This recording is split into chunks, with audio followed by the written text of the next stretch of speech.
What's up, football fans? Welcome to the Extra Point. I am your host, Phil Ruskin. Super excited to have you all here tonight. Let's get into it, man. I'm stoked. Want to just start here, just kind of at the top. Welcome to the Extra Point. This is my inaugural show. I'm really excited to have this opportunity. So, I want to first shout out the guys at Get Right Fantasy Network. Really excited for them to be working with them. But to be honest with you, super excited to have the opportunity to just continue to be a part of their platform. Obviously, as I build out my own content, we're going to be getting into all things Dynasty. So, we're going to cover tips and tricks tonight. We'll go through a lot of Dynasty startup strategies tonight. I think one of the things that's really important to understand is that everybody's got a different strategy. There's no right way to play fantasy football, especially Dynasty. Everyone sees values differently. But it's really cool to go through and just kind of get some different takes on how to build a roster. What is your roster construction going to look like? Ideally, what we want to see is, different player takes and have healthy debates. That's what builds the community. So, really stoked to have the Get Right Fantasy group behind me, as I feel really good about just obviously what we're doing on Mondays and Fridays. If you want to come draft with us, you know what to do.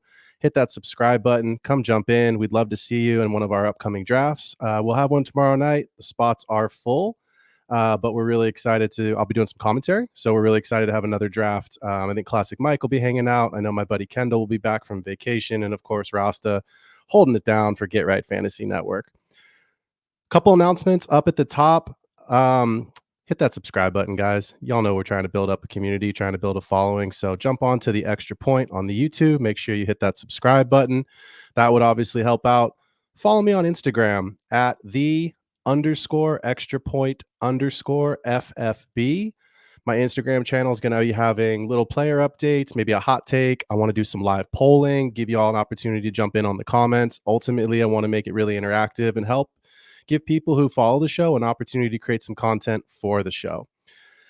Share my content with your leagues, your family, your friends. We're a fantasy football community. Let's continue to build and grow that community. So I know I started this as just kind of an email list.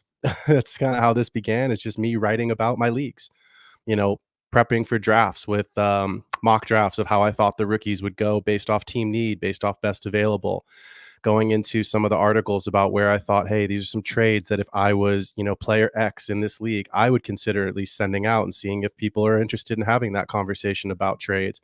That's kind of how all this started. So yeah, just continue to grow that, that community. Make sure you share the content. If you like what you hear, what you're seeing, make sure you pass that around your leagues. If I'm on the clock and I'm in the league with you, I apologize. At least you guys know what I'm doing tonight. But yeah, there's a ton of startups that are happening right now. Most of the rookie drafts are obviously over, but our startup drafts are going like crazy. I know I'm in a couple right now, and so that's what I really want to focus on tonight. Lastly, I have a ton of leagues on Sleeper, ranging from free all the way to the big money leagues. So if you want to play, message me on Sleeper at P Ruskin, and we'll get you set up. We'll find the right competitive league for you, no matter what your dynasty experience is, whether you want to play just to have fun, whether you're trying to really win some money, or really if it's your first opportunity to play dynasty, I've got the right league for you. So hit me up on Sleeper. We'll make sure we find the absolute best place for you to grow your dynasty experience. So, like I mentioned, guys, it's dynasty season. We've got a ton of dynasty startups happening. Obviously, the rookie drafts are probably over unless you're one of those leagues that's going to wait to do your rookie drafts. But I want to give just a real quick tip if you're in a dynasty startup draft to kind of start here at the top of the show before we get into some of the builds that I've put together in preparation and start kind of breaking down some players. Go build a depth chart.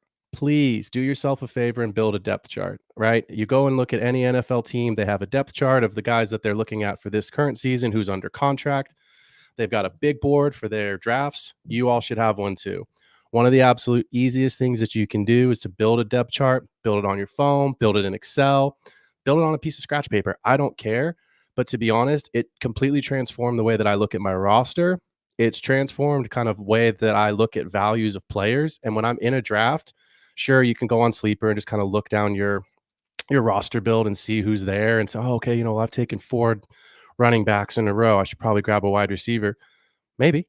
Or maybe you can look and see what the best available player is, and maybe it's time to pivot because there's been a huge run on receivers, and now it's time to go and start a run on tight ends, start a run on quarterbacks. So I think it's really helpful. You can get as crazy as you want. You can do it just very basic. I'm not going to show mine right now. I'll get into that another time. If you're interested, hit me up. I'll definitely share it with you. But I color code mine in Excel so that it matches what's on Sleeper. I know that sounds that's a little extreme, but it's not. I'm a visual person. For me, quarterbacks are red, running backs are green, wide receivers are blue, tight ends are orange. Pretty easy for me to plug and play. So once you build that depth chart, now you're obviously ready to start drafting. And what I want to get into tonight is just a couple of different types of builds. And I want to start here at the top and go through a build that I think is really helpful when you're looking at taking a hero RB build. For those that don't know what a hero RB build is, quite simply, it's taking an opportunity, if you, depending on where you're at in the draft, to try to grab one of the top five running backs, grab one of the top five running backs. So you're basically looking at an opportunity, if you can, to build your running back room around Bijan, Brees, CMC, Gibbs, or JT. Honestly, I know people say, oh, Gibbs has Monty in the backfield. Like maybe he's not a hero. To me, I'm okay with Gibbs being my RB1. And for the ageists among us that are saying, oh, CMC is not the running back to build around, he's old, he's 27. Let me remind you of CMC's finishes: RB11, RB3, RB1 in Carolina, RB 51 and 39 in 2 injury seasons, RB2 and RB1 in his 2 years in the Bay Area. CMC is someone you can build around. I play Dynasty in a 2 to 3 year window. I hope that's what you're doing as well. I'll talk a little bit more about what that means in a second, but Christian McCaffrey is going to be the guy in San Francisco for 2 or 3 more years. You can absolutely use him as a hero RB and go ahead and build your team that way. I'll also show you guys tonight a little bit of zero RB. I know that's an old term. Everyone's familiar with it, but zero RB kind of originated back in the redraft days when people were starting to see more quarterbacks and wide receivers getting pushed up the board. To be honest, I think zero RB in Dynasty still works because there's so few running backs that really make such a huge impact for your team. If you miss out on the top 5, maybe 6 guys, depending on where how you have your own tier rankings done, you can go grab a couple of those middle guys and still build basically out the best wide receiver and best quarterback class, maybe throw in an early tight end if you want. I don't have any problem with somebody that wants to take a zero RB approach and not draft a running back until the 5th, 6th round. To me, that's totally fine. It's a great way to build your team.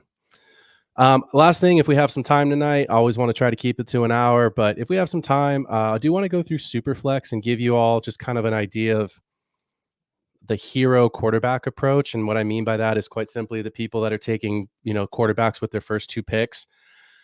I don't love it, but my opinion doesn't always mean that it's not right for you. So personally, I think you're giving up a lot of value. So if we have some time, we'll kind of dive in and show a little bit of what a hero, back-to-back first round, second round at that 1-2 turn team could look like. Yes, you may have solidified the quarterback position for the next 10 years, awesome. But I think at the end of the day, like I said, I play Dynasty in a 2 to 3 year window.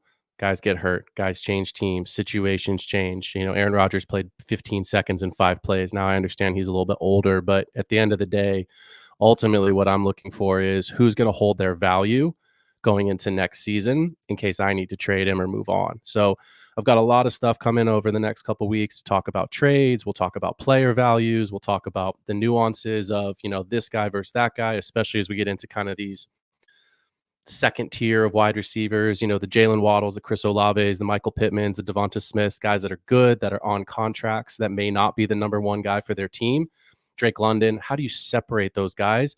That's what the extra point is all about, is trying to find the little differences that actually make the difference between a winning roster, a championship roster, and, I think I might be contending for the playoffs this year versus, what, this isn't for me. I'm going to have to blow it up and maybe make some trades and start playing for the rookie draft. So we'll cover all that in the coming weeks. Before we get into some of the content, Classic Mike, what up, man? Love to see it in the chat. And then James, what's up, man? Big Chungus, my guy. I love the shout out, man. Appreciate it. If you're in the chat, show some love. Love to interact with the group.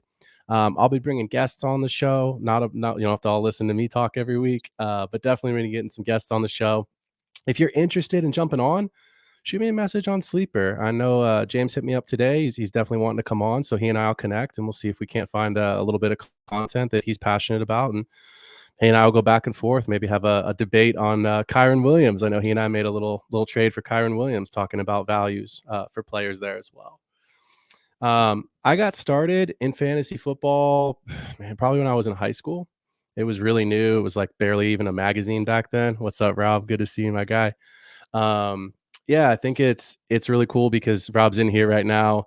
Rob knows this, but like my oldest league is my college league that I've been playing in for, well, I won't tell you how long because that'll tell you how old I am, but a lot of years, a lot of years. And it's cool because it's, guys live all over the country. It's kept us together. It's a lot of fun to just, in August, September, it's a keeper league, which is basically a glorified redraft league. But it's cool because it's all guys that I play college soccer with. It keeps us together. We jump on a Zoom call and do the draft, live since we can't all be together. But I think it's a really great way to stay in touch. We keep the group chat going. So that's kind of how I got started in fantasy. And then my dynasty experience started about 4 or 5 years ago. I coached college soccer for 7 years. So I coached at three different Division I schools.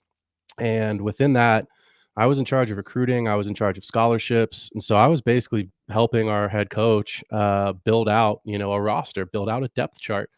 And so that's kind of how my brain works. The analytics sort of, I love numbers. I love to go jump into the data. I'll be using a lot of data in my shows. But that's kind of where my depth chart started of like, okay, if I have Amon-Ra St. Brown as my wide receiver one and Chris Olave as my wide receiver two, should I pivot and go find, a good running back here? Because I feel like I've got two really solid guys up top. Just a quick example. But I think that's kind of how Dynasty started for me, was that opportunity to really jump in and just say, hey man, this is something that my brain naturally does. Obviously, the dynasty community it's not new, but it is still new for some folks. I think you've got a lot of folks that are in redraft leagues, that are in keeper leagues, that are just, excuse me, starting to transition into dynasty. And so that's what tonight's show is all about, is really trying to find an opportunity to not educate, but just to talk through like where I see some value in players, some different builds. So let's jump in. Let's take a look here, and we'll start tonight with a 0 RB 12 team, one quarterback PPR league. So give me just a second here.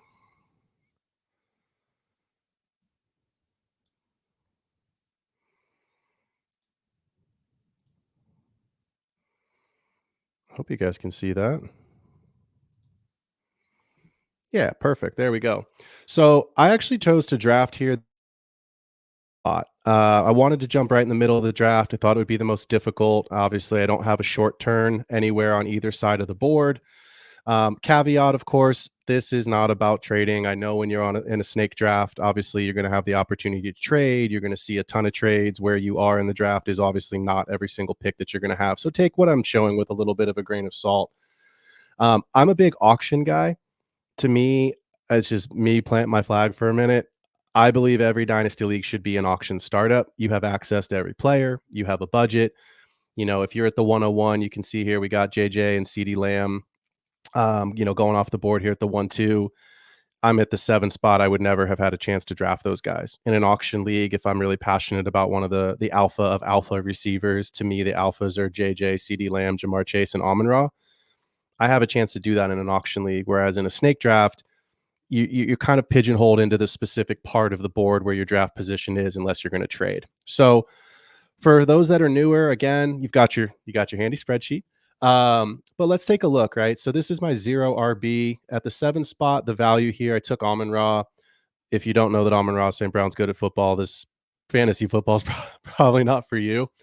But look, I think to me, Amon-Ra is the last of the alpha tier. I would put the four that I named, kind of JJ, CD Lamb, Jamar Chase, and Amon-Ra St. Brown in that alpha tier. So I chose to build my room, my wide receiver room, around him. This is a single quarterback league, so I intentionally didn't want to take a quarterback until the value was just too good to pass on. So you can see Malik Neighbors coming off the board here in the second round. I like Neighbors. I think there's some people that are scared of the landing spot. I'll be honest. Don't let landing spot bother you. Situations change. Draft capital doesn't, right? You listen to any of the experts in the industry and they'll tell you the exact same thing. I'm not a Daniel Jones truther. I know that Classic Mike's here. I know he's a Giants fan. Like, look, Daniel Jones got paid off the back of one good year when Saquon Barkley did the lion's share of the work. Let's just call a spade a spade. I don't anticipate that Jones will be the quarterback in New York next year. He might, but I think right now most people expect it to be different. So to me, there's no one else in New York. I love Neighbors. I think he's the wide receiver 2 in this rookie class behind MHJ. Ultimately, for me to have Neighbors as my wide receiver too, fantastic value in my opinion. He's on a rookie contract. He could see 120 to 130 targets this year. Go ahead and grab Neighbors. Don't worry about the landing spot. Similarly, don't worry about Brock Bowers in Las Vegas. Guys, he's going to play. He's going to be great. Tight ends take time to develop. So, unless the landing spot is just so crowded, so horrible that you just can't see the path forward for these guys, like Ricky Pearsall. I love Ricky Pearsall. Go Gators. But Ricky Pearsall needs a trade, right? Debo's got to go somewhere. Ayuk's got to go somewhere for Pearsall to really emerge. But I think Pearsall's still going to have low end value. So I don't want to talk about Ricky Pearsall a ton tonight, but like to me, those are the kinds of players where you say like, okay, I can't see the path. Maybe I take a shot on a different player who projects to be a little bit more involved early on. So Jalen Hurts coming off the board for me at the 307. When I take a zero RB approach, I'm really looking for a rushing quarterback. And everyone's going to say, "Oh, Phil, that's ridiculous." Everyone knows that rushing quarterbacks are the cheat code in fantasy football. That's true. They are, and everyone does know that. But when you take a zero RB approach, what you're basically saying with a rushing quarterback is I'm supplementing what I'm giving up with my running back through my quarterback's ability to run. Right. So I know that Jalen Hurts, Josh Allen, right, those are the guys that are ultimately going to should be, the top of the league in terms of rushing. CJ Stroud's the hot name right now. Everybody wants him. He's a great player. I have CJ. Actually, no, I just traded him to Kendall. So I traded CJ Stroud for Lamar Jackson, rushing quarterback, and I had the stack with Flowers. So it was for me a good trade. But CJ Stroud's a pocket passer. I love Stroud. I think he's going to be fantastic. I love the weapons around him. He's got to throw. He's going to have to throw. And if you look at a 6-point scoring format, I think that's where it evens out because then I'm really looking at total touchdowns. In a 4-point scoring format for passing touchdowns, I absolutely want, the rushing quarterbacks every time. So Jalen Hurts for me at the 3 spot. And then Tank Dell to finish out my wide receiver build. And now you could see in the 5th round is where I took my first running back. So a really good example here, at least what I think of a zero RB build. Ultimately, I think Jonathan Brooks is going to develop slowly. So you can see a little bit later on, I took Monty and Warren. I'm probably starting week 1 with David Montgomery and Jalen Warren as my RB1 and 2 this first week. I'm comfortable with that. Would I rather have CMC and Bijan? Of course, but that's not the build that I chose in this particular draft. And I look at my wide receiver room, Amon-Ra St. Brown, Malik Neighbors, Tank Dell, Keon Coleman, A.D. Mitchell. I'm very, very comfortable with those players. I've got some rookies mixed in with some guys that I know have shown that they are special at the NFL level.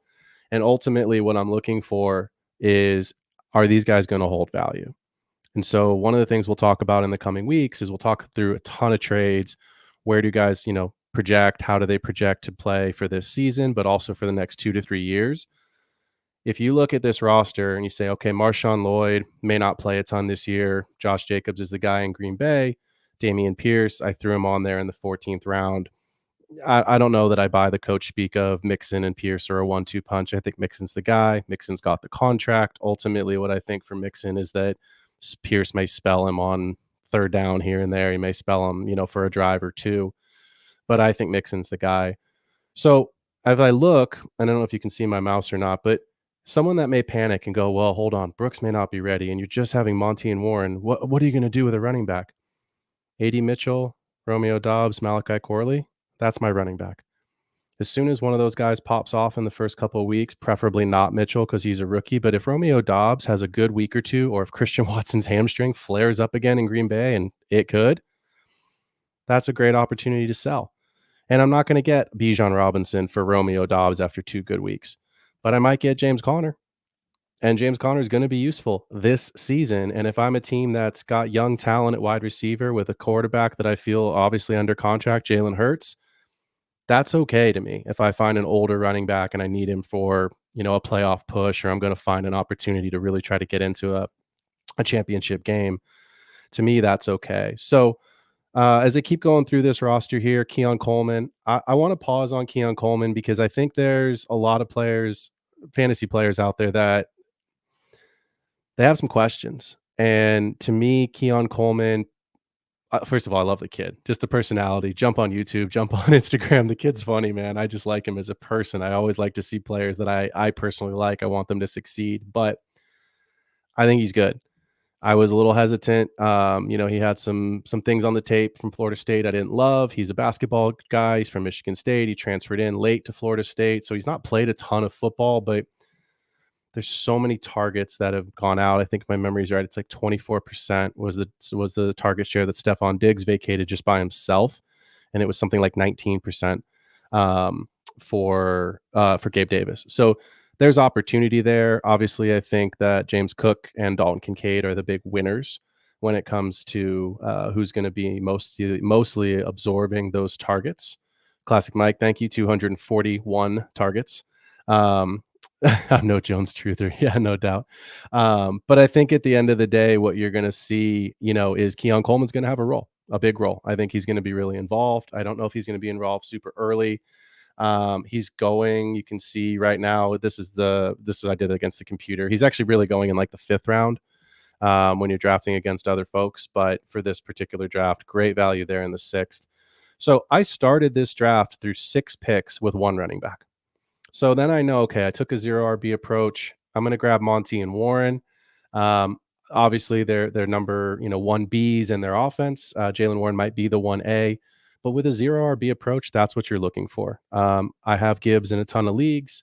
I don't have any shares of Najee. I've made sure he's not on my rosters. I won't manifest anything into the universe, but you all know what I'm about to say. If situations change and David Montgomery is the only running back there, and you love that on a Lions offense that projects well, they project to score well. So on paper, with a 0 RB build, I'm very, very happy with Monty as my RB2, even if Gibbs takes the projected leap forward, which of course we all expect him to. So AD Mitchell, Dallas Goedert, Romeo Dobbs, and then I end with Marshawn Lloyd, Corley, and Pierce. Marshawn Lloyd to me is really interesting, and I think it's important to talk about him for a minute or two. If you're on the clock late, grab a share or two of Marshawn Lloyd, and here's why. Josh Jacobs did not play well last year. He just didn't. And I think a lot of folks are, oh, well, it was a different year. The Raiders weren't very good. The offensive line, the quarterback changes, the coaching changes. Sure, all that's true. He's on a 1-year contract, guys.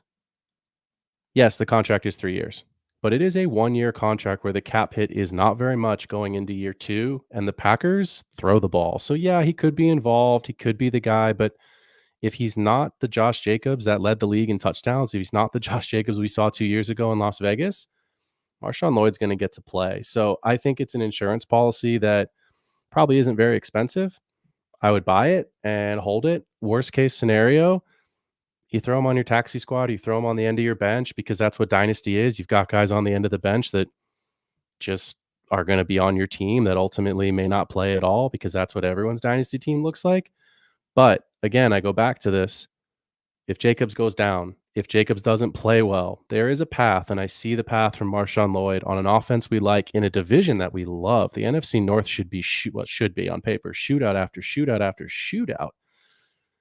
I'm buying Marshawn Lloyd. I'm sticking him on my bench, and I'm hoping for the best. And ultimately, I think he's going to hold his value into next season. Running backs, obviously, we know they have a shorter shelf life, but at the end of the season, if Josh Jacobs doesn't project to be massively involved in Green Bay next season, I think you're going to see a lot of people in your league trying to trade for Marshawn Lloyd.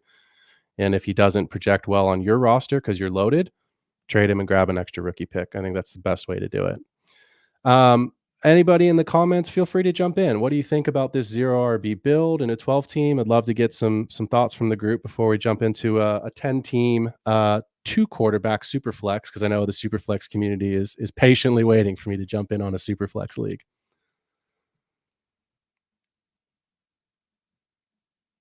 Dude, we got some good names in here. Kendall back from vacation. Kendall, you catch some fish, man?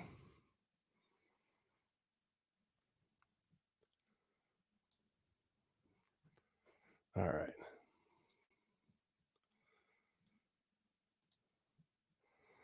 Let me jump in. We'll talk a little bit about a hero RB build, 12 team.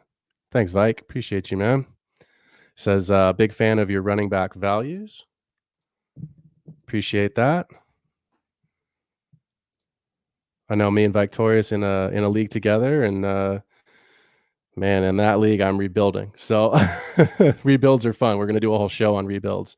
I think there's a lot of people that are scared to do rebuilds. It's not going to be any fun. I'm not going to win. Yeah, it's true. You're not, but low key, I actually think rebuilding is more fun than obviously you want to win, but I think it's more fun than being just kind of in like the middle of the pack, hoping and praying that you get a good week to put you over the top to push you into the playoffs. So we'll do a show on rebuilding. Honestly, rebuilding is all about trades and value, and that's what Dynasty is all about. So for me, that's super fun. That's what we're doing. That's what we like to play. All right. So let me just go ahead and add this one here. Hopefully you guys can see this as well. So this is a super flex 12 team hero RB build. Again, that hero RB, meaning that I'm taking one of the top 5 guys that I know I can build my team around.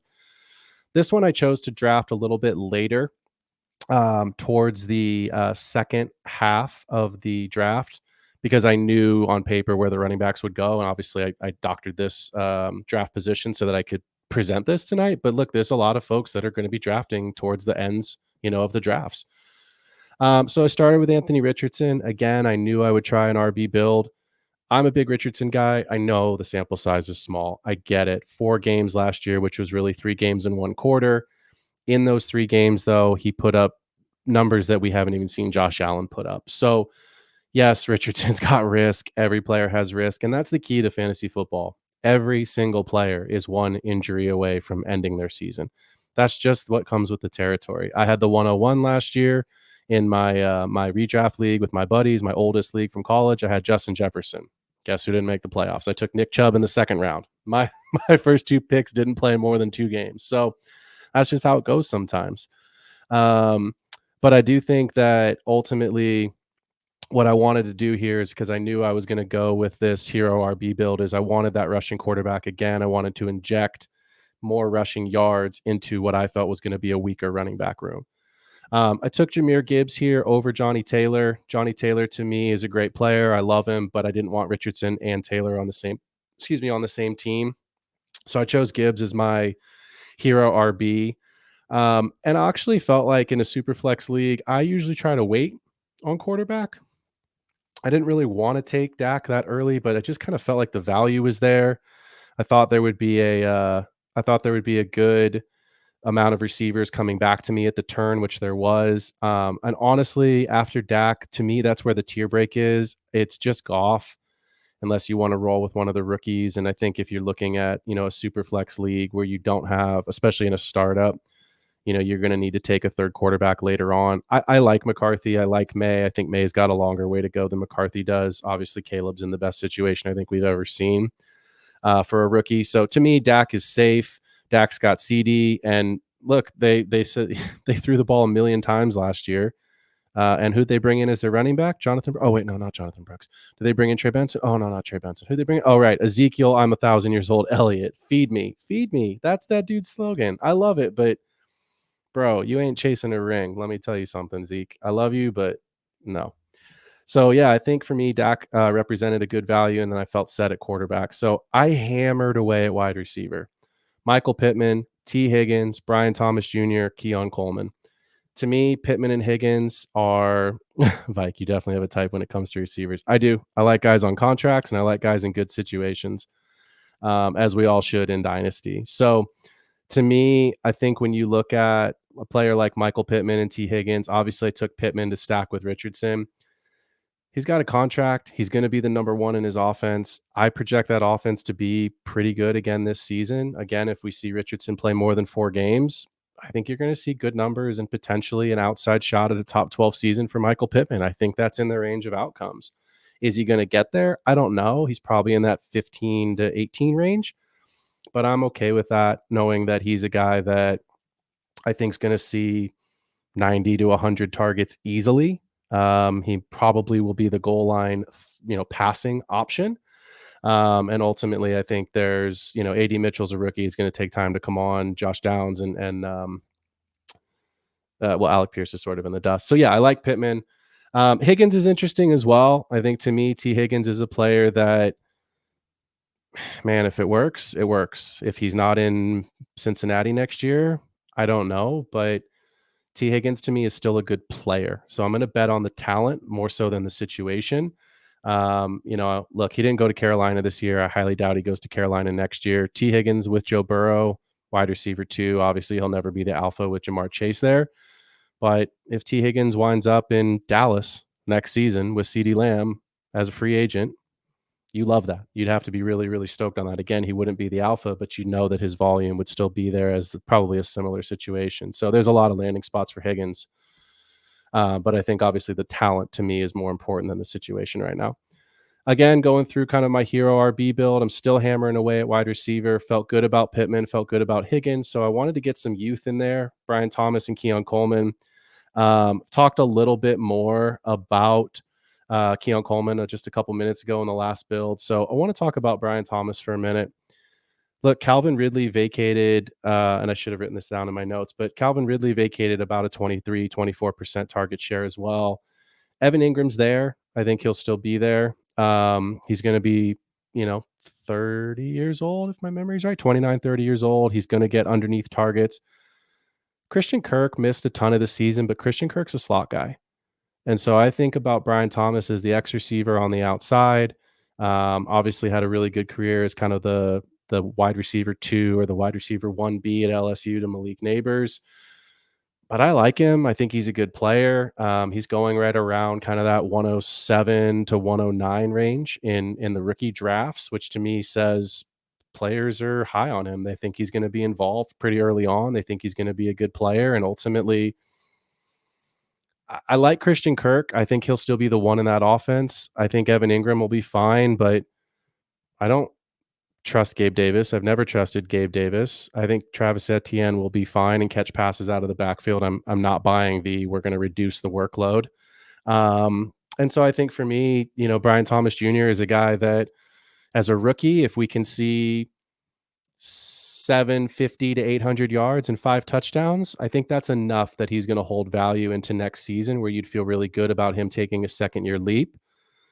Or, if you really want to cut bait, trade him. I traded JSN after one poor season and I feel fine about it. I ended up flipping JSN plus Achane and something else to get Breece Hall and another player that I've forgotten. We'll talk about that a little bit later in another show about make sure you always write down your trades, and I write all of mine down. I just don't have them all in my head.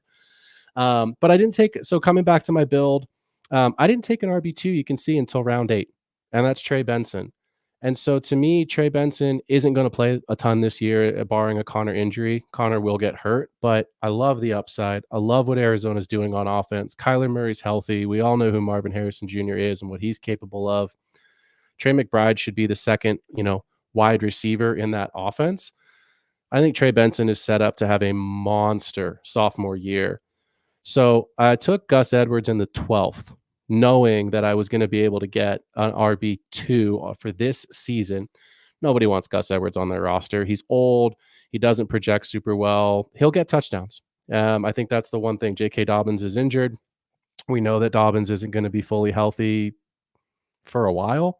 I don't trust Dobbins to be healthy until I see it. So ultimately, at the end of the day, I'm okay with Jahmyr Gibbs and Gus Edwards until I can see something from Benson or Corum be more involved. This is a really wide receiver heavy team. And again, for those that are, Phil, you don't have enough wide, this is only a 14-round draft. Obviously, most of your dynasty drafts are going to be in the 25 to 30 range. But Phil, you don't have enough running backs. You're not going to win. You can't win. Xavier Legette and Jahan Dotson are right there. That's my running back. So to me, Jahan Dotson is a bounce back candidate. I believe in Jaden Daniels. I don't love Cliff Kingsbury, but I've seen him do great things with wide receivers and rookie quarterbacks, especially running rookie quarterbacks. So I think there's a world and a possibility that exists where Dotson is going to be a guy that does bounce back and has a better season.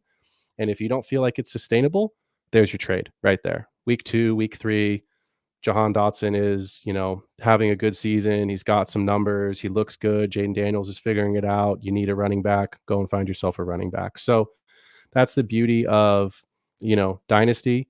I could potentially in this team trade Jahan Dotson for an RB2 and still keep my core of Pittman, Higgins, Thomas, and Coleman together and feel really, really good about my team going forward. So I want to pause here because there's some comments here in the chat. I definitely want to jump in on these.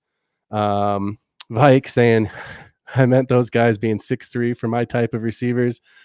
Yep. I definitely like the receivers. I like big body wide receivers. I know a lot of guys in fantasy talk about, oh, you're an ageist. Yep, that's true. Most of us are ageists when it comes to dynasty. We don't want the old guys on the team, right?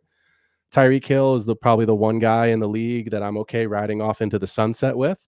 I'm okay holding the bag on that one. But for me, yes, Vike, I definitely want guys that I think can be contested catch, and their body's not going to break every time they get hit. Classic, hoping Pittman balls out. Um, classic. Do we like DJ Moore? The short answer, no. The long-winded answer is I think for DJ Moore to repeat what he did last season, we have to see something that's never been done. And what I mean by that is we have to have a rookie quarterback pass for 4,000 yards, support a double-digit touchdown season, which I think's only been done like once or twice in the NFL with a rookie quarterback. And I don't see it. I don't see the path. Keenan Allen's there. I think he's going to be heavily involved. I think Rome's going to take a while to develop. To me, Rome is not the player that you want to rely on this season. He is going to be phenomenal in year 2 and beyond. I do think Keenan Allen will be a 1-year rental for the Bears, which is why I'm so high on Rome Odunze. I like the size, I like the tape, I like everything that I've seen and I like the kid. He's just a good kid. But no, I'm out on DJ Moore. I've called him DJ4 for so many years because that's the amount of touchdowns that he scored, is just 4 touchdowns until last season. Last season was just statistically his best season he's ever had in his career, with a quarterback that's not even there and a quarterback that the NFL doesn't like. Caleb, everyone likes, the NFL likes. He was the 101. He's a rookie. So I think it's going to take him some time to figure it out. I think Caleb's going to be great. I think it's going to take him a little while. I just feel like DJ Moore is, I won't say he's an expiring asset because he's not. He's definitely not. I think there's value in him, but to me personally, I don't think I have, and I think I might have one share of him in my dynasty leagues, and I'm okay being wrong. And he's one of those players that I'm okay, so if he blows up and has just another monster wide receiver one season, I'm okay with that. I'm okay saying to the manager, "Hey man, DJ Moore's crushing it for you." And maybe I'll trade for him at that point, but to me, I would rather invest into a player that I feel a little bit stronger on, than hitch my wagon to a DJ Moore season with a rookie quarterback with more mouths to feed in an offense that there's a lot of targets that have to be shared in that offense. Kendall, my guy, was Pickens something about, was Pickens in the 6, and did you look at him versus BTJ? He likes BTJ there, but he's finding that a few shares of Pick. Yeah. Yeah. I'll be honest, man. I'm rising on Pickens. I hate the quarterback situation in Pittsburgh. We all hate the quarterback situation in Pittsburgh. But again, I said it earlier in the show, and I'll say it again. I like the talent of Pickens. So I'm going to bet on the talent more so than I'm going to bet on the quarterback situation. The reason that I chose BTJ over Pickens in this scenario, to be totally transparent, I know who the quarterback is going to be in Jacksonville next season. Is guaranteed. Trevor Lawrence is going to get a contract extension, and whether or not you love Trevor Lawrence, I know he hasn't projected out to be that number one player that we've all expected him to be. Those numbers haven't supported that kind of draft capital, but he's still good and he's still competent and he's still going to be a good NFL quarterback. And I think he's still going to support good NFL wide receivers. I don't know if Russell Wilson or Justin Fields is the quarterback in Pittsburgh, and I definitely don't know who the quarterback is next season. So again, situations change. If you told me that Dak Prescott hits free agency and winds up in Pittsburgh next year, George Pickens would be this year's Drake London, last year's Garrett Wilson. Boom, to the moon. But I think for me with this build, they're both young, Thomas and Pickens. They're both guys that I like. I think they're both players that Pickens will have the better season, I think, this year. But ultimately, when I was choosing this build, I wanted a little bit more youth with that quarterback security. Pickens again in the 6, Lav McConkey. Kendall's my buddy, and I'll just tell you a really quick story. Kendall and I are in a league together, and we kind of became friends just through Sleeper because, well, I won't speak on the other guys in the league, but I think he and I were probably the only two guys that really saw similar value in how trades were going down. and we sent a bunch of trade offers back and forth, and then ultimately just started talking football and just kind of shooting messages back and forth on Sleeper. And then I asked him one day, I was like, "Do you ever just want to do like a Zoom call and just shoot the shit and just kind of get together and just talk football and talk shop?" And that's kind of how this all started. So, Kendall, love you, my man. Hope you had a good vacation. Appreciate you being here tonight for sure. And looking forward to, I think we play each other in week 1 in the Hall of Fame. So looking forward to that battle. And Kendall scares me because he's a day trader. I have no idea who's going to be on his team come week 1. Who I'm looking at right now probably won't even be there. So we'll have Kendall on the show here soon, and we'll definitely talk some player values, trades, and range of outcomes. Classic Mike, before Nico Collins last season, it was wide receiver 19 with the highest as a rookie. Nico Collins just got the bag. Got a 3-year, $72 million yesterday, and then Jalen Waddle got paid today. I like Nico. I think the reason that I hadn't drafted Nico until today, to be quite honest, I took Nico in the league this morning, was because of the contract situation. I think my buddy Mike, different Mike, but I think my buddy Mike is in here. Yeah, he's there. I see him, M. Flynn. Mike, if you're still here, hope you're listening. Trade Stephon Diggs. Get him off your roster. He's an expiring asset in a crowded team. I think Nico's going to be the 1 in that offense. I think Tank's going to be the 2. And I think that Steph Diggs is going to be the 3. That's how I see it. Joe Mixon catches passes. I don't really believe that Dameon Pierce is going to be super relevant. But ultimately, I do think that, look, Nico had a really good season. I think he's got the trust of Stroud. Stroud can air it out. Steph Diggs is going to get his. He's going to get targets. He'll score. But I look at Stephon Diggs as a 1-year rental. I think the fact that they voided the last 2 years with his contract kind of tells you what they're thinking. I think it's a play and earn it sort of a deal, more so than you're the guy and here's a ton of money, and our money is basically backing up the fact that we value you with this amount of capital. I don't see it. They just paid Nico. Tank's on a rookie contract. Stroud's on a rookie contract. They've already paid Mixon. So to me, I think if Diggs has a really good season, he could get paid simply because of the fact that the quarterback and Tank, but Stroud and Tank are on that rookie deal each. But I think Nico's going to get the targets. Tank works in, obviously a very different role. So to me, Tank Dell is pretty secure, whereas Nico and Diggs are competing for targets, and I think they go to Nico. I think that's kind of where I've been leaning more so than anything else. And in a dynasty format, I'm an ageist. I would rather have the younger player. I don't. If Josh Allen couldn't support a wide receiver 1 season for Stephon Diggs with no target competition, I don't see a path where CJ Stroud supports a wide receiver 1 season for Diggs with Nico and Tank and Mixon. So if you think I'm wrong, jump on the show, man. I'd love to debate it with you. This is the kind of stuff that I really enjoy. But yeah, for sure, I think it's good value there, Mike, at the 405 with Nico, especially as my wide receiver. Sorry, it's not on my team. I drafted him at that same spot. That's funny. Today I took Pittman in this league, but yeah, the last build that I want to show you guys actually to be a little bit kind of.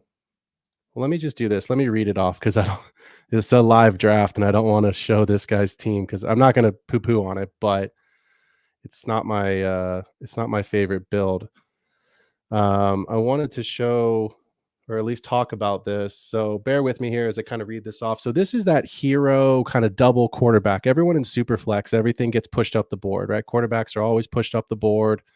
I got to get a quarterback. I got to get a quarterback. You do, but let me tell you this, and please listen, because this is really important. I won a championship in my main dynasty league last year with Russell Wilson as my quarterback. And if you remember, in week 17, Sean Payton benched him, which means I won a championship in a 2-quarterback league with Jordan Love, good, and Jarrett frickin' Stidham. So I had Anthony Richardson in that league with Jordan Love. I lost Anthony Richardson in week 4. I played the whole season with Jordan Love and with Russell Wilson. And in the finals, I had to decide between Jarrett Stidham and I don't even remember who. That's how bad it was. It wasn't Joe Flacco, I can tell you that. So I think it's important, quarterbacks, but look, 66 quarterbacks played an NFL game last year, started. Joe Flacco was wasn't arguably better. He was better than Deshaun Watson. So to me, there's guys that you're going to find on the waiver wire. There's guys that you're going to draft late. There's James, you got lucky. Yeah, Christian McCaffrey needed one more yard for that touchdown, and I would not have won. You're right. But my point being is that I don't think you have to sell the farm to go quarterback, and just go rip off the two best quarterbacks you can get, because you're sacrificing a ton of value at these other positions. So this guy here at a 10-team league, he was at the 110. He started with Anthony Richardson and Lamar Jackson. At the 3-4 turn, he took Jahmyr Gibbs and Sam Laporta. So he's got two quarterbacks, which are phenomenal. Obviously, if you have Richardson and Jackson, you're thrilled. You've got rushing, you've got touchdowns. You're just stoked. I don't love having Gibbs and Laporta on the same team. I don't mind stacking a quarterback and a running back together, but having a running back and a tight end, look, it's fine. They're obviously great. Gibbs, I've already mentioned, is a hero RB in my mind, and obviously Sam Laporta as a rookie was the tight end one in fantasy. He projects to be a top 3 tight end again this season. They can't score on the same play. So to me, you want touchdowns. Touchdowns win fantasy football games. That is a rule. That's a hard and fast rule. Every single person in the world knows, hey, I've got to get touchdowns this week, because you can get Gabe Davis 1 touchdown. He can go 1 for 12 with a touchdown. And you can get Travis Kelce, who has 3 for 58, no touchdown, and Gabe Davis has the better day. There you go. So this same build, right? So Richardson, Jackson, Gibbs, Laporta. And here's where it gets a little sticky. Classic Mike. I have Gibbs, Laporta, and Goff on one of my Dynasty. Go Lions, man. That's Dan Campbell. That's some high tea right there. Look at this guy. I have Gibbs, Laporta, and Goff. You are all in, my man. So this build here, again, his wide receiver 1 is Keon Coleman at the 5th round. Wide receiver 2, Xavier Worthy at the 6th round. Jonathan Brooks, Jaden Reed. It's a really young team. And I love the fact that at the end of the day, you want youth in your team, but don't go rookie heavy to the point where you just have only youth, because rookies bust. Ask yourself if you want Quentin Johnston on your team right now. Spoiler alert, you don't. So to me, at the end of the day, it's great to have rookies. I like to have a balance, but I also know if I'm looking for rookies, I want guys that are going to get volume. Volume and touchdowns are going to win me weeks. Volume and touchdown are going to win me ultimately championships. So to me, this build is really, really risky for this guy here, because he's got the 2 hero quarterbacks. I love it. I love Gibbs. I love his first 3 picks on paper. I love Laporta. I don't have any problem with it. His wide receiver room is Coleman, Worthy, Jaden Reed, Amari Cooper, and Jermaine Burton. They may not start. They may not even get the volume you expect. I don't project anybody to ever be a bust. We didn't project Quentin Johnston to be a bust last year, but we know that these rookies, they don't always pan out, and that's just the truth of it. So at the end of the day, when he took Anthony Richardson at the 110, great. Let me read you some wide receivers that he passed on. A.J. Brown, Tyreek Hill, Garrett Wilson. Here's running backs that he passed on. Breece Hall, Bijan Robinson. Now, this was a 3rd round reversal, so he was able to get Jahmyr Gibbs at the top of the 3rd round instead of having to wait till the back of the 3rd round. But ultimately, if it hadn't been a 3rd round reversal, you're missing out on all of the running backs. You've missed out on the elite receivers. You've missed out on the 2nd tier of receivers. I just don't think you have to build this way in a super flex league. I'll give you a really good example. I'm on the clock in this league here. Give me a second. Where are you? Yep.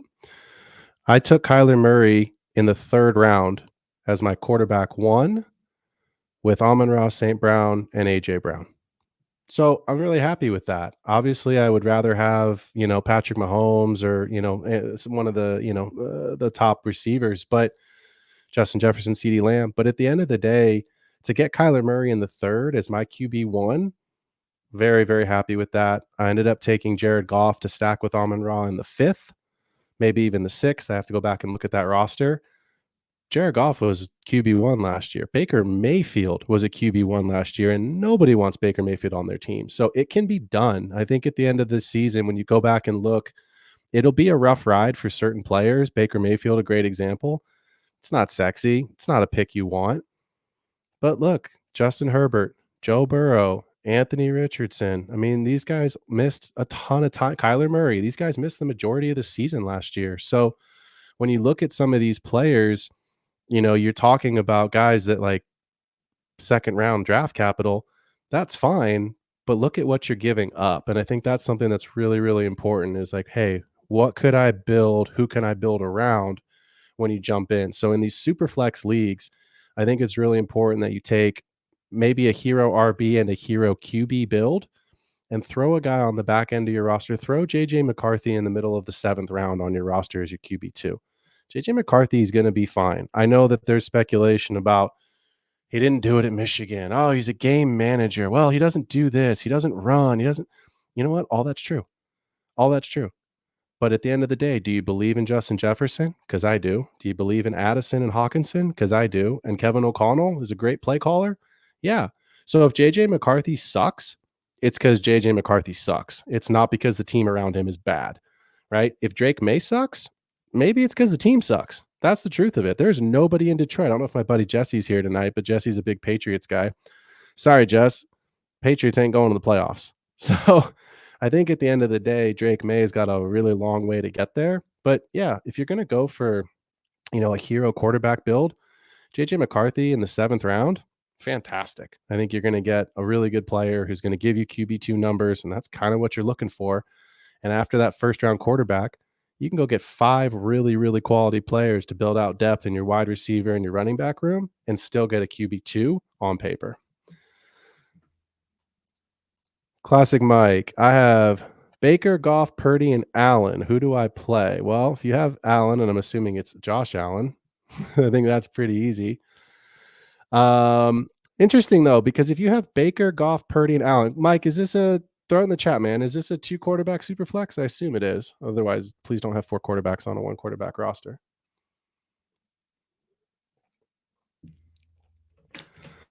As he's throwing that in there. Look, if this is your roster, Baker, Goff, Purdy, and Josh Allen, I would trade Brock Purdy. Dynasty 1 quarterback. I would definitely trade one of the quarterbacks. I didn't go through my roster sheets tonight. I just didn't want to do that. I wanted to show some of the stuff that I've actually built out for you all to see. I don't like carrying more than 3 quarterbacks max in a 1 quarterback league. And if it's a smaller bench, I only carry 2. I'd rather just go get a guy that I feel really solid about and build up the rest of my depth chart in the wide receiver and running back room. Everyone knows this. Wide receiver is going to hold value, and running back is the most volatile position in all of fantasy. Running backs get hurt. It's just the truth of it. So I'd rather have 7 or 8 running backs on my roster, knowing that running back 6 and 7 probably are going to play. But ultimately, I just feel like 3-4 quarterbacks in a 1 quarterback league, you're just clogging roster spots. So my ideal build, 2 quarterbacks, 2 tight ends, fill the rest of your roster with running backs and wide receivers. I think that's where you're going to end up having the most value to trade. I think that's where you're going to have the most value for guys that could end up playing for you. And ultimately, if you get into those, 7 or 8, positionally 7 or 8 guys, you're going to turn that part of your roster over with rookies in the next season anyway. So, last little bit here. I like to go through kind of in this little segment. At some point, I'm going to add music and stoppages and blocks and all this kind of stuff. But for the first show tonight, we're just kind of going through it. But I call this the 2-minute drill. If you want to be part of the 2-minute drill, let me know. Shoot me a scenario, but basically shoot me a keep, trade, cut, or as I like to call it, buy, sell, hold, because this is Dynasty. If you got a quick question, hey, did I get good value? Or hey, I'm thinking about making this trade. That's exactly what the 2-minute drill is for. So my buddy Griffin, he's in a league with me. He sent me this startup and kind of wanted to get my thoughts on it. And it's really interesting. This is a Superflex 14 team league, Superflex 14 team. He started with the 106 and he ended up trading all these different picks. It was crazy, actually. I'll tell you exactly what he sent me because it was wild. Griffin's a big trader. I know that about him. He's always going to have a ton of picks. In a startup draft, he now has 1, 2, 3, 4 first-round picks next year. 1, 2, 3 seconds, and a 4th In the 2026, he has 3 firsts and 3 seconds. So he's made a ton of trades trading back. 14 team. This is his group. Dak Prescott, Jonathan Brooks, and Tajay Spears at the running back position. Puka, A.J. Brown, and Tank as his receivers. Evan Ingram at the tight end position. T. Higgins and Raheem Mostert in his flex. Michael Penix and Kirk Cousins in his QB2 super flex spot. So when he sent it to me originally, all of that wasn't there. It was just a couple of the receivers, Prescott. I don't love having Penix and Cousins on the same team in my roster. I just feel like right now it's a messy situation. Like, Atlanta, what are you doing? And like, what are you doing? But I like Penix. I'll be very, very transparent. If Penix had gone anywhere else, just about anywhere else, he was actually my QB3 in this class. I had him just behind Jaden Daniels, ahead of Drake May, and ahead of JJ McCarthy. Yes, he's old. Yes, he's had a bunch of injuries, but the guy can sling it, man. He's a really, really good passer. At the end of the day, I think he's probably the best pure passer in this class. I know I'm not alone in that take. I think it's hard to have Penix and Cousins on your roster for 2 reasons. Number one, you've lost a roster spot. Number two, I don't really know what their trade value is right now, and that bothers me because I think the problem is that trading Penix is kind of like trading for Justin Fields. You think he's going to play, but you just don't know when. And that's I don't even know what I would give up. I can't give you a valuation because I honestly don't know what I would give up for Penix right now. I think it's challenging. Cousins is kind of the inverse of that. You know he's going to be good, assuming he's fully recovered from the Achilles. And ultimately, at the end of the day, my biggest question about Kirk Cousins is his age. Like, what's his value going to be if if he's old, it's not high. If he gets hurt, you can't trade him. If anything goes wrong and he's just not playing well, and somehow Raheem Morris says, well, we got to see what Penix has. Like, I just don't see the value in a trade right now. I think your window to trade Kirk Cousins to trade for him was obviously this summer before the draft. I mean, Drake London and Kirk Cousins to the moon. So that's the only part of this roster that I have some questions about, Griffin. What I will say is this. I love what you did in terms of how you built your team. I love the draft picks. I'm going to do a whole segment in one of my upcoming shows about how draft picks are currency. They are. At the startup draft the best team that you can get, draft the highest value assets you can get, start to trade, start to manipulate the board to get yourself the best team you can. But after the startup draft, you get 3 or 4 picks, whatever your rookie draft is going to be, and everyone gets the same amount. So to me, you've got to get more picks. And I know Griffin, like I said, he's in a league with me. He's got a ton of picks in our league too. The caveat to my I love picks is eventually your picks have to amount to something, right? It's one that you always see. I'm not saying this about Griffin specifically, but there's always one guy in every single league. And if you can't figure out who it is, it's you. But they just have all these picks and they never amount to anything. Well, if you have all the picks, chances are good that your team's not very good. Probably because you've traded away a ton of stuff to get first rounders and second round picks, high value draft capital. At some point, you have to translate that into actual players that are going to produce for you on the field. I think it's one thing to go and say like, oh, I've got all these picks and my dynasty team's going to be built for 5 years and I can put it on autopilot. That's just not true. Like I said, dynasties played in a 2 or 3 year window. Values change, situations change. I mean, there's countless examples that you can go through in the NFL of guys where you can say, wow, man, all of a sudden after one season, it's like, oof, Antonio Brown. When he was a Steeler, probably the best player you could have in fantasy. Those last 2 or 3 years of his career, besides the comedy that he provided us, CTE is real. Antonio Brown just fell off, and that's just what happens. So at the end of the day, Griffin, I'd love to see what you turn some of those picks into over the next 6 months, 8 months as you start to trade and start to, position your team for this season.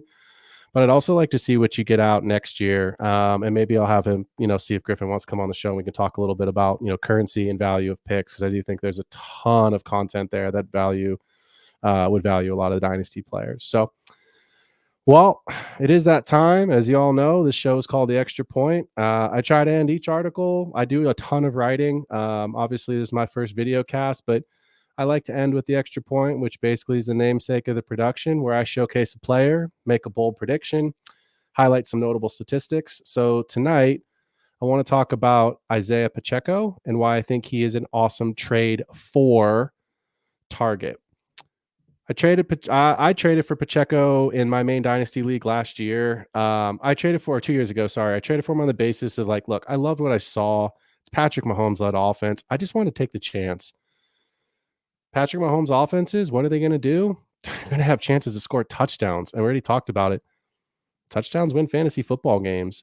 The Chiefs ranked 15th this past season in average points per game. So it's not great, but the biggest critique, obviously, of the Chiefs was that their wide receivers suck, right? And now we know Rashee Rice has some legal troubles. We don't know how long his suspension is going to be. Xavier Worthy's a rookie. Kelsey's really the only threat.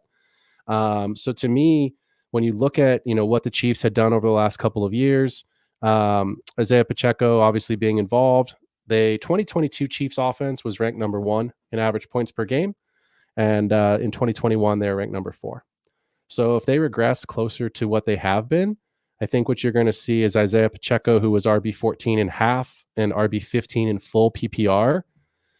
I think he's got a real honest shot to be an outside RB1 this year. He's 24 years old. He's on a cheap rookie contract, 4-year for $3.79 million.